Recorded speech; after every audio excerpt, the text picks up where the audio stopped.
नमस्कार, मैं हूं संदीप चौधरी। आप देख रहे हैं आज का मनी मंत्र, वो शो जिसमें हम ऐसी खबरें आपको बताते हैं, समझाते हैं सीधी सरल आसान भाषा में, जो सीधे आपसे जुड़ी हैं। News that you can use. खबरें आपके खर्च, आपकी आमदनी, आपकी नौकरी, आपकी गृहस्थी, आपकी अर्थव्यवस्था से जुड़ी खबरें जो आपको जाननी चाहिए और समझनी चाहिए। कोई हिंदू मुसलमान नहीं, कोई भारत पाकिस्तान नहीं, कोई राजनीति नहीं। और आज की खबरों का विश्लेषण करने के लिए मेरे साथ वरिष्ठ पत्रकार सिद्धार्थ सिंह हैं। और सिद्धार्थ, आज की बड़ी खबर जो है, उससे पहले दर्शक जानते ही हैं, ये बताना जरूरी है कि मई के महीने में 2,97,000 करोड़ का तथाकथित राहत पैकेज की घोषणा की थी सरकार ने। पर उसमें हासिल क्या था? लोगों की जेब में सीधा पैसा नहीं गया। हाँ, अर्थव्यवस्था में तरलता आई, लिक्विडिटी आई कि भाई कर्ज ले लो, बहुत सारे लोन्स का प्रावधान किया गया। अब सरकार क्या कह रही है? सरकार के मुख्य आर्थिक सलाहकार बिजनेस स्टैंडर्ड की यह हेडलाइन है, government hints at fiscal steps after vaccine. सरकार कह रही है कि वैक्सीन आ जाएगा, और वैक्सीन के बारे में ऑक्सफोर्ड सबसे आगे है। वो कह रहे हैं दिसंबर 2020 तक, इस साल के अंत तक वो वैक्सीन लाने को लेकर आशावान है। सर्टन नहीं है, पुख्ता तौर पर नहीं कह सकते। अब सरकार कह रही है कि जेब में पैसा तब आएगा या दिया जाएगा जब वैक्सीन आ जाएगी। तो मतलब अभी दूर की कौड़ी है कोई फिस्कल स्टिमुलस। देखिए, जो हमारा असेसमेंट था कोविड का, हम लोग ये मानते थे कि अक्टूबर नवंबर तक हम इस पर जो है कंट्रोल पा लेंगे। और लेकिन अब समस्या ये है कि जो आपने राहत पैकेज दिया था और उसके बाद से अब ये देखा जा रहा है कि अब ये बड़े टाउन से दिल्ली, बॉम्बे, चेन्नई या कोलकाता के बाद अब जो कोविड का प्रकोप है वो छोटे शहरों की तरफ ज़्यादा है, स्टेट्स में बढ़ रहा है, बहुत तेज़ी से गाँव में भी फैल रहा है। तो अब सरकार को ये बात समझ में आ रही है कि ये तुरंत जाने वाला नहीं है। हालांकि एक आशा की किरण जरूर बंधी है, जो आपने बात कही कि अब वैक्सीन के आने के जो है बहुत आशा इस पे जो है बढ़ गई है, जो ट्रायल्स चल रहे हैं। तो उसके बाद से, लेकिन बीच में हुआ क्या है कि जब हमने देखा कि कोविड बढ़ रहा है और इकोनॉमी पर इसका जो इम्पैक्ट है वो काफ़ी सीवियर है, मतलब ऑलमोस्ट जो है इकोनॉमी जो है नीचे चली गई है। उससे जुड़ी भी खबर है, उस पर अभी आते हैं। पर यह कहना कि पैसे जब वैक्सीन आ जाएगा तब पैसे देंगे, वो कहते हैं इट, यानी कि ये जो फिस्कल स्टिमुलस है कि लोगों को सहायता देंगे, is not a matter of if but when. अगर का सवाल नहीं है कि कब देंगे, इस बात का सवाल है। और वो ये कह रहे हैं कि अभी इतना संशय है, इतनी अनसर्टेनिटी है बाजार में, अभी हम लोगों की जेब में पैसा दे भी देंगे तो वो तो बैंक में जमा कर देंगे, वो खर्च करने वाले नहीं है। तो फिर ये अनलॉक जो हो रहा है, ये तो वो बात नहीं हो गई क्या सिद्धार्थ? मैं थोड़ा नकारात्मक साउंड करता हूं बहुत से लोगों को, पर मेरा काम सवाल उठाना है। मतलब ये तो वो बात हो गई कि आदमी बीमार है, उसे कह रहे हैं आप चलने लगो, उसके बाद दवाई दूंगा। बीमार को दवाई चाहिए ना। नहीं, मुझे क्या लगता है कि एक तो जो इसकी भूमिका बनी ना, वो इस महीने की शुरुआत में प्रधानमंत्री की जो आर्थिक सलाहकार परिषद है, जिसको प्राइम मिनिस्टर की इकोनॉमिक एडवाइजरी काउंसिल कहा जाता है, उसने उनको एक प्रेजेंटेशन दी और उसमें कहा कि साहब, अर्थव्यवस्था की हालत बहुत जो है खराब है और इसके लिए हमको कुछ बड़े पैमाने पे करना पड़ेगा। और ये वहां से इसकी शुरुआत हुई। और जो सवाल आप उठा रहे हैं कि कब करेंगे, कैसे करेंगे, देखिए उसके थोड़े इसमें एक छोटी सी खबर जोड़ देता हूं। जो आपने कहा ना, आर्थिक परिषद की बैठक हो रही थी, टाइम्स ऑफ इंडिया की हेडलाइन है, prime minister had 50+ meetings in 1 month on reforms. मतलब अर्थव्यवस्था को लेकर प्रधानमंत्री बहुत चिंतित हैं। ये खबर फ्रंट पेज पर छापी है टाइम्स ऑफ इंडिया ने। तो ये शुरुआत वहां से हुई। उसके बाद जो है अभी पिछले हफ्ते जो है वित्त मंत्रालय ने एक प्रेजेंटेशन की बड़ी अपनी, कि उनकी क्या रूपरेखा है इसको लेके। तो इस और जो आप बात उठा रहे हैं कि ये कब करेंगे, जब आदमी अभी बीमार है उसको, मुझे क्या लगता है उसके संकेत अब आ रहे हैं धीरे धीरे। आज भी जो इकोनॉमिक अफेयर्स सेक्रेटरी हैं, उन्होंने बोला है कि जो एमएसएमई की क्रेडिट गारंटी स्कीम है, उसको हम जो है उसकी जो लिमिट है, जो अभी तक 100 करोड़ की जिनकी लिमिट है, उसको हम बढ़ा के 150 करोड़ कर देंगे। मुझे लगता है उसकी अवधि भी बढ़ा देंगे। तो और फिर दूसरा एक और मुझे जो बात लगती है, तो ये मुझे लगता है ये स्टेप्स धीरे धीरे जब जरूरत होगी तब संदीप ये उठाए जाएंगे। ऐसा नहीं होगा कि इसको हम वैक्सीन के साथ जोड़ के देखें। वैक्सीन के आने के बाद कुछ और बड़े पैमाने पे डिमांड को जो है पुश देने के लिए स्टेप्स आएंगे। और जो आप बात कह रहे हैं तो उन स्टेप्स में हम ये भी देख सकते हैं कि कुछ जो मॉरिटोरियम है जो खत्म होने वाला है, तो हो सकता है कुछ सेक्टर स्पेसिफिक मॉरिटोरियम आ जाए। और एक जो बड़ी बात हो रही है वो एनपीएस की रिस्ट्रक्चरिंग की, क्योंकि ये जरूर हो सकता है कि बैंक्स के लोन जो है इसके बाद एनपीएस बहुत तेजी से बढ़े अगर हम मॉरिटोरियम हटाते हैं, तो ये एक अंदेशा है। तो इस तरह के कई कदम। दूसरा एक और बात आज जो कही है तरुण बजाज ने, जो इकोनॉमिक अफेयर्स सेक्रेटरी है, कि हम इंफ्रास्ट्रक्चर में बड़ी तरह से स्पेंडिंग करेंगे। तीसरी बड़ी बात जो मुझे लगता है अब ये सरकार करेगी, जिसको करने की कोशिश तो ये 6 साल से कर रहे हैं, वो है प्राइवेटाइजेशन, जो कि निजीकरण। और अब बैंक्स के जो सरकारी बैंक हैं उनके निजीकरण की भी बात हो रही है, ना केवल बैंक और इंश्योरेंस कंपनीज। तो मुझे लगता है धीरे धीरे कदम बीच बीच में समय समय पर उठाए जाएंगे। ऐसा नहीं होगा कि हम वैक्सीन के लिए केवल बैठेंगे। हाँ, ये जरूर है कि जो यही सरकार जो कुछ महीनों पहले बोलती थी कि साहब हमने बहुत कदम उठा लिए हैं, ये सफिशिएंट है डिमांड को पुश देने के लिए, तो अब वही सरकार इस बात को एटलीस्ट एक्सेप्ट कर रही है। और इसी राह पे मुझे लगता है कल भी प्रधानमंत्री ने जो अमेरिकी कंपनियों को निवेश के लिए जो न्योता दिया है बड़े पैमाने पे, उस पर भी हम आते हैं। लेकिन देखिए, असमंजस भी होता है और असमंजस को फ्लैग करना ये हमारा काम है, ये हमारा धर्म है। अब असमंजस कैसे? देखिए, सरकार तो लेकर नहीं आई कोरोना के संकट काल को, अब ये आया है, पर इससे निपटने के लिए कदम उठाने पड़ेंगे। अब कदम उठाए जाते हैं, अनलॉक भी चल रहा है कि भाई जान भी है और जहान भी, और ये ज़रूरी था, मैंने भी इसकी पैरवी की। लेकिन अब हो क्या रहा है, और इस बारे में हम लगातार इस शो में सवाल उठाते रहे हैं। आज इकोनॉमिक टाइम्स की फ्रंट पेज पर यह खबर फ्लैग की है और अंदर फिर ये खबर तफसील से छापी है, shutdowns trigger growth forecast cuts. अब ये जो मिनी लॉकडाउन हो रहे हैं ना, जैसे मैं नोएडा में बैठा हूँ, परसों से फिर वीकेंड का लॉकडाउन हो जाएगा। अब बेंगलुरु, हैदराबाद, पुणे आपने जिक्र किया, वहाँ पर लॉकडाउन हो गए हैं, वहाँ पर संक्रमण बढ़ने लगा है। तो local shutdowns trigger next round of GDP downgrades. जो ये लोकल लॉकडाउन्स हो रहे हैं, इसके चलते जो हमारी विकास दर के आंकड़ों का अनुमान है, आकलन है, वो और गोता खाने लगा है। इकरा का मैंने जिक्र किया था, वो इकरा जो पहले 5% कॉन्ट्रैक्शन की बात करता था, अब वो 9.5% कॉन्ट्रैक्शन की बात कर रहा है। यानी कि 5% प्लस हमारी विकास दर थी, अब वो 4.5% माइनस में ले गया है। ऐसे ही केयर ने भी 6.5% के करीब कॉन्ट्रैक्शन की बात की, पहले वो 1.25% की बात करता था। और संकेत ये मिल रहे हैं कि बाकी जो बैंक्स भी हैं, HDFC बैंक हैं, India state bank of India research है, ये भी डाउनग्रेड करने वाले हैं। यानी कि विकास दर कितनी धीमी हो रही है, बल्कि श्रिंक होती जा रही है। ये आंकड़ा और बढ़ रहा है।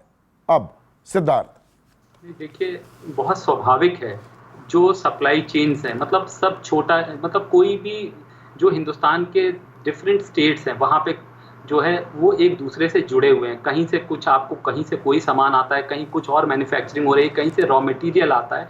तो मतलब ये पूरा एक जो है ना कपल्ड है, पूरी हम एक दूसरे से जुड़े हुए हैं। अच्छा, ये अनिश्चितता हो गई है, सडनली आपको जो है लॉकडाउन कहीं भी किसी भी स्टेट्स में, किसी भी जिले में सडनली स्पर्ट आ रहा है अगर कोविड के केसेस में, तो वो वहाँ पे लॉकडाउन डिक्लेयर कर दे रहे हैं। या आप उदाहरण के तौर पे देख लें, बंगाल देख लें, उत्तराखंड देख लें, अभी बजाज की फैक्ट्री थी औरंगाबाद में, वहाँ सडनली स्पर्ट आया। तो वो ये रहा है कि इस वजह से जो एक सप्लाई चेन, जो एक पूरा मोमेंटम है, वो बन नहीं पा रहा। हम लोग, आपको मैं उदाहरण देके एक बात समझाऊं छोटा सा, जैसे हम यहाँ से देहरादून जाते हैं, तो आप जब यहाँ से निकलते हैं दिल्ली से, तो मेरठ तक तकरीबन ये मान लीजिए कि आपको बहुत धीमी स्पीड पे चलना पड़ता है। जगह जगह मतलब इतनी भीड़ भाड़ रहती है कि आप वो मोमेंटम पिक नहीं कर पाते हैं, आप स्पीड नहीं ले पाते हैं। तो इसी तरह से जो कोविड के जो लॉकडाउन हो रहे हैं, अब हर स्टेट में, हर स्टेट जब उसको, मतलब ये एकदम एक एक्सेप्टेबल नॉर्म हो गया है।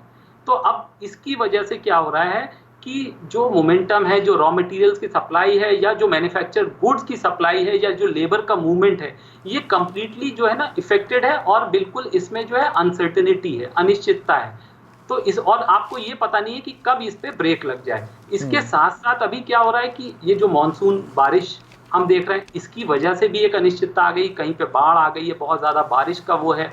तो इन सब चीजों को लेके पूरा मुझे लगता है कि यस, ये बात आप जो कह रहे हैं कि इससे और हालात बिगड़ेंगे, जो हमें वापस पटरी लाने की पे आने, जो अर्थव्यवस्था को वापस पटरी पे लाने की जो कोशिशें हैं, उनको इससे जो है जरूर धक्का लग रहा है, इनको बार बार ब्रेक लग रहा है। बिल्कुल, ये असमंजस है और इसको केंद्र और राज्यों को मिलकर एक कोऑर्डिनेटेड एफर्ट करना होगा। ये नहीं कि आप जब तक इस तरह का रायता फैलेगा तो सप्लाई चेन डिसरप्ट होगी, सप्लाई चेन डिसरप्ट होगी, पेंट अप डिमांड भी है, लोग अभी कुछ खरीदना भी चाह रहे हैं तो वो केटर नहीं कर पाएगा। अब गाड़ियों की, आपका फेवरेट टॉपिक है, गाड़ियों की डिमांड दिख रही है, लोग खरीदने को तैयार हैं, लेकिन अब सप्लाई चेन अगर डिसरप्ट हो गई है, उत्पादन बढ़ाने के बावजूद भी वो पहुंच नहीं पा रहा है, तो यहाँ पर ये दिक्कत है, ये सरकार को समझना होगा। और इसी से एक और खबर जो जुड़ती है, देखिए देश में अभी दिक्कतें हैं और हमें कंजम्पशन भी बढ़ानी होगी, हमें कहीं ना कहीं सप्लाई चेन को दुरुस्त करना होगा। अब ऐसे में प्रधानमंत्री ने एक तरह से रेड कार्पेट बिछा दिया है अमेरिकियों के लिए। India business council, US India business council India idea summit कल प्रधानमंत्री ने संबोधित किया, सभी चैनलों ने दिखाया भी। प्रधानमंत्री क्या कह रहे हैं? Never be in a better time to invest in India, a nation you can trust, PM to US investors, कि भारत में निवेश का इससे बढ़िया मौका नहीं है, हम भरोसेमंद देश हैं। इकोनॉमिक टाइम्स ने, ये इंडियन एक्सप्रेस की हेडलाइन थी, इकोनॉमिक टाइम्स की हेडलाइन क्या है? Invest in India, a nation you can trust. और तीन चीजें, 3 O's कह रहे हैं प्रधानमंत्री, ओपननेस, अपॉर्चुनिटीज और ऑप्शन, कि हम खुला बाजार भी हैं, आपको हम काफी सारे मौके देने को तैयार हैं, अपॉर्चुनिटीज हैं और ऑप्शंस, विकल्प भी हैं यहाँ पर। इसको किस तरह से देखेंगे आज के काल में? देखिए, जो हाल में हमारी जो चाइना के साथ बॉर्डर डिस्प्यूट जो एग्रीवेट हुई ये प्रॉब्लम, और ऑलरेडी जो यूएस चाइना रिलेशंस थे वो एकदम अपने लोएस्ट पॉइंट पे हैं संदीप। तो उसके बाद से ये जो प्राइम मिनिस्टर का कल इनविटेशन था यूएस कंपनीज को, वो सीधा सीधा उनको ये न्योता दे रहे हैं कि देखिए, हमने हाल के दिनों में हमने जो स्टेप्स लिए हैं, आत्मनिर्भर भारत की जो बात हम कर रहे हैं, सेल्फ रिलायंस, तो आप आइए, हिंदुस्तान में हमने एफडीआई के जो रूल्स हैं उनको एकदम रिलैक्स कर दिया है, आप यहाँ पे आइए, डिफेंस के क्षेत्र में आइए, एविएशन में आइए, फार्मास्यूटिकल में आइए। तो अनगिनत ऐसे क्षेत्र हैं जिसमें आप आके भारत में बड़े पैमाने पे निवेश कर सकते हैं, हम बहुत बड़ी बाजार हैं। और इसमें जो स्ट्रेस कर रहे हैं प्राइम मिनिस्टर, वो हम ये जरूर कह रहे हैं कि आप आइए, यहाँ पे निवेश करिए, मैन्युफैक्चरिंग यहाँ करिए, और यहाँ से आप चाहें तो दुनिया को एक्सपोर्ट भी करें। तो ये विन विन सिचुएशन है, और ये ऐसे समय पर हो रहा है जब यूएस की जो कंपनीज चाइना में इन्वेस्टेड हैं वो भी कोई ऐसी जगह देख रहे हैं, सेफ हेवन ढूंढ रहे हैं जहां पे पॉलिटिकल और इकोनॉमिक स्टेबिलिटी हो, इकोनॉमिक पॉलिसीज जो हैं वो पूरी वेल डिफाइंड हो, एफडीआई की लिमिट्स काफ़ी रिलैक्स्ड हों। तो हम लोगों ने उसका पूरा एक ग्राउंड सेट कर दिया है। और इस बीच में खबरें, पूरे हफ्ते जो खबरें आती रही, फ्री ट्रेड एग्रीमेंट का एक ढांचा तैयार, एक खाका तैयार किया जा रहा है, और पीयूष गोयल ने तो ये यहाँ तक कह दिया कि एक लिमिटेड ट्रेड पैक्ट, कि हम कुछ ऐसे व्यापारिक समझौते करने को सीधे तैयार हैं। It's just a phone call away, few phone calls away, 2-4 phone पर बात होनी बाकी रह गई हैं, और हम ये व्यापारिक समझौते अब अमेरिका के साथ करने वाले। नहीं, वो बात उन्होंने कही जिनके साथ हमारे बड़े पीसफुल रिश्ते हैं, तो उसमें डेफिनेटली यूएस है। और यूएस इस समय हमारा पोस्ट चाइना जो हमारे साथ, जो चाइना के साथ हमारी जो बॉर्डर डिस्प्यूट है, हिंदुस्तान और अमेरिका बहुत पास आए हैं। और ये केवल हिंदुस्तान और अमेरिका नहीं है, हमको यूके से सपोर्ट मिला है, यूरोपियन यूनियन से सपोर्ट मिला है। तो इसीलिए शायद हमारी pro US, pro European union policy इस समय पिछले 1-2 महीने में हम बहुत ये टैक्टिकल शिफ्ट देख रहे हैं, और राइटली सो। लेकिन हमारी एक बात बड़ी क्लियर है कि हम हिंदुस्तान को इस समय, हमने जो भी स्टेप्स लिए हैं, हम हिंदुस्तान को हमने एक सबक सीखा है, जो हमारी अभी जो हमारे चाइना के साथ डिस्प्यूट हुआ है, हमें ये रियलाइजेशन हुआ है कि हमको कैसे अपने आप को एक मैन्युफैक्चरिंग हब के रूप में उभरना है। तो ये जरूर है कि निवेश करिए, आइए, लेकिन यहाँ पर मैन्युफैक्चरिंग करिए। और कई लोग इसका एक क्रिटिसिज्म ये भी कर रहे हैं कि साहब अमेरिका ने हमको पहले जो है मोस्ट फेवर्ड नेशन का स्टेटस नहीं दिया है, ऐसा नहीं किया। लेकिन मेरा ये मानना है कि आप जब अमेरिका का निवेश हिंदुस्तान में बढ़ेगा तो आपकी बार्गेनिंग पावर भी बढ़ेगी। उनकी जब कंपनियां आपके यहाँ निवेश करेंगी तो हिंदुस्तान को अपने आप ये सब चीजें अपने आप नॉर्मल कोर्स में मिलेंगी। तो हमें कम से कम शुरुआत करनी चाहिए और ये सही और अच्छी दिशा में एक शुरुआत है। पर इसमें ये मैंने पहले भी सवाल उठाया, देखिए अमेरिका में भी अभी चुनाव का मौसम है, डोनाल्ड ट्रंप आते हैं नहीं आते हैं, जो बाइडन उनको हटा देते हैं, वो जीत जाते हैं, ये भी अभी सवाल है। ऐसे टाइम पे देखिए एक बहुत बड़ा ये आर्थिक ही नहीं एक सामरिक शिफ्ट भी भारत कर रहा है। अमेरिका के साथ जो 20 साल से ज़मीन तैयार की जा रही थी, अब वो ऐसी हम दोस्ती गांठ रहे हैं, हम साफ संकेत दे रहे हैं कि हम अमेरिका के साथ कदम से कदम मिलाकर चलने को तैयार हैं। अगर आप मैं इस बात को इस तरह से देखता हूं कि पिछले ये जो पूरी 2000 ईस्वी की जो आप देखेंगे तो इसमें जो हिंदुस्तान और अमेरिका के रिश्ते केवल मजबूत ही हुए हैं। मतलब जब इससे पहले सरकार थी यूपीए सरकार, उस समय भी ट्रेड टाइज बेहतर हुए हमारे अमेरिका के साथ। हमने यहाँ तक कि बहुत इसका हल्ला गुल्ला हुआ दुनिया में, लेकिन हमने अमेरिका के साथ न्यूक्लियर डील साइन की, तो रिश्ते हमारे सुधरे ही हैं लगातार। हम उनके साथ बहुत बड़े पैमाने पे जो है डिफेंस इक्विपमेंट जो है उनसे खरीद रहे हैं, इंपोर्ट कर रहे हैं। तो मुझे लगता है आने वाले समय में, और अमेरिका चूंकि चाइना हमारे बगल में है, हमको चाइना से हमारा बॉर्डर डिस्प्यूट्स हैं, लगता नहीं है कि ये आसानी से सुलझेगा। तो इस क्षेत्र में मतलब अमेरिका के साथ हमारा आगे रिश्ते जो ना केवल डिप्लोमेटिक बल्कि ट्रेड रिलेशन भी मुझे लगता है ये बेहतर ही होंगे, सुधरेंगे ही। बिल्कुल। अब आम आदमी से जुड़ी खबर, gold at record high, silver सॉज, मतलब सोना एक बार फिर 50,000 के ऊपर गया है और चांदी तो 60,000 के ऊपर। दोनों के दाम एक दफ़ा एक वक्त लगभग बराबर थे। चांदी 60,000 पर आ गई है, सोना 50,000 पर। ये मैंने आपसे पहले भी पूछा, आम आदमी को बैंक में तो पैसा मिल नहीं रहा, बैंक में तो महंगाई दर कर लो तो आज जितने पैसे डालें अगले साल दरअसल वो कम हो रहे हैं, बढ़ नहीं रहे हैं। शेयर बाजार बड़ी अनिश्चितता में घूम रहा है, चाहे वो कितना भी उछाल मार रहा हो, लेकिन वो कुछ चुनिंदा शेयरों में है। आम आदमी वहाँ भी घबरा रहा है। म्यूचुअल फंड में एनएवी आपकी घट रही है। तो सोना चांदी, क्या ये ऐसी चीज़ें हैं जिस पर आम आदमी को निगाह डालनी चाहिए? आम आदमी के लिहाज से तो मैं पता नहीं संदीप, इस पे मुझे नहीं लगता, क्योंकि ऑलरेडी 50,000 पर जो है हो चुका है सोना पर 10 ग्राम्स, और आपका सिल्वर ऑलमोस्ट 60,000 क्रॉस कर रहा है। और सिल्वर के पीछे ये बिल्कुल बात सही है कि ये सेफ इंस्ट्रूमेंट्स होते हैं, बट क्या इस स्टेज पे जब इतना उसमें प्राइस स्टीपली उसका बढ़ चुका हो, क्या ये एक आम आदमी के लिए सेफ इंस्ट्रूमेंट है? ये थोड़ा कहना मुश्किल है। मुझे लगता है कि आपको अगर करना भी है तो थोड़ा थोड़ा करें, या गोल्ड बॉन्ड्स वगैरह सरकार के आ रहे हैं उनको खरीद लें, क्योंकि उस पर आपको 2% जो है इंटरेस्ट भी मिलेगा, साथ साथ अगर आप चाहें तो उसको कन्वर्ट कर सकते हैं। और सिल्वर का बढ़ने के पीछे कारण, दोनों के पीछे एक ही कारण है कि बेसिकली आप देखते हैं कि दोनों बहुत ही सेफ इन्वेस्टमेंट है, क्योंकि rate of return US bonds में नेगेटिव है, इंडिया में फिर भी पॉजिटिव है, बट आप एक लिमिट के बियॉन्ड कोई भी जो है एक इंस्ट्रूमेंट में इन्वेस्ट नहीं कर सकता। मार्केट्स में इन्वेस्ट करना पता नहीं आज 10 रुपए का है, कल कुछ भी ना रह जाए। इंटरेस्ट रेट्स बिल्कुल, चूंकि महंगाई दर बढ़ रही है तो आपके इंटरेस्ट रेट्स ऑलरेडी नेगेटिव हैं, बट अगर इन्फ्लेशन आगे चल के कम होता है तो मुझे नहीं लगता कि ये नेगेटिव रहेंगे। लेकिन सोने पे इस समय इन्वेस्टमेंट कितना सेफ है ये कहना थोड़ा मुश्किल और जल्दबाजी होगा आम आदमी के लिए, क्योंकि कितने क्वांटम में आप खरीद पाएंगे, कितना इन्वेस्ट कर पाएंगे। हाँ, ये जरूर है कि ये एक रेडी कैश है, सेफ है, सिक्योर है, लेकिन वैल्यू इरोड होने का चांस बहुत ज्यादा है। बिल्कुल। और हम वैसे भी सलाह ये खरीदने बेचने की, बहुत सारे बिजनेस चैनल, वो बिजनेस चैनल कम हैं और वो ब्रोकिंग हाउसेस के एक्सपर्ट्स को बिठाकर ये खरीद लो, ये बेच दो के अलावा आर्थिक खबरें वो दिखाते भी नहीं हैं। तो हमारा काम भी नहीं है ये बताना। आप अपना दिमाग का इस्तेमाल कीजिए, दर्शकों रिसर्च कीजिए और उसके बाद निवेश कीजिए।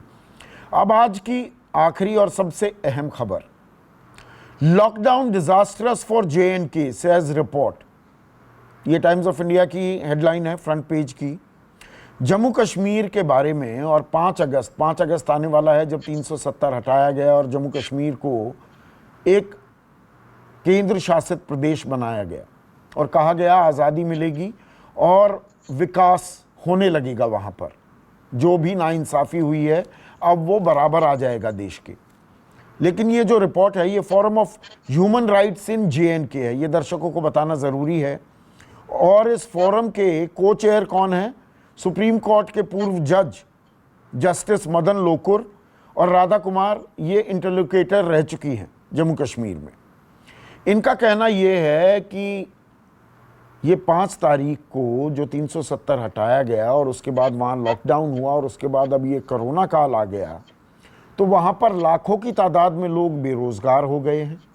नौकरियाँ मिलने की तो बात दूर, नौकरियाँ यहाँ पर छीनी जा रही हैं, काटी जा रही हैं, तनख्वाहें कम की जा रही हैं और छात्रों का तो सबसे बुरा हाल है। स्कूल, यूनिवर्सिटीज़, कॉलेजेस जो हैं वो बंद पड़े हुए हैं। तो ये जो खबर है इसके बारे में भी चर्चा बहुत ज़रूरी हो जाती है। दरअसल कश्मीर हमारे रडार से हट गया है बहुत दिनों से।